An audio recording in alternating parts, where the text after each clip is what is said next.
Per i non iscritti, onorevole Gollnisch, un minuto. Bien sûr, on ne peut pas laisser un État d'Afrique tomber aux mains des djihadistes dont on connaît les exactions, et ce serait pour tous les pays de la région une situation extrêmement dangereuse.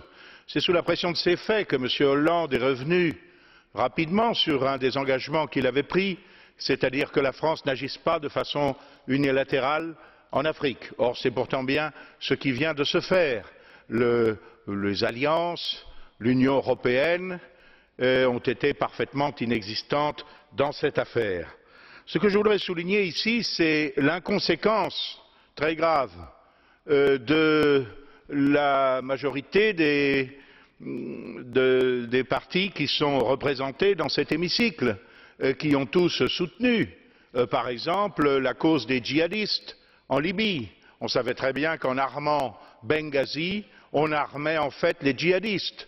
En détruisant le régime libyen, on allait éparpiller des armes. Ce sont ces armes, Monsieur Cohn-Bendit, qui ont servi à abattre le lieutenant Boiteux.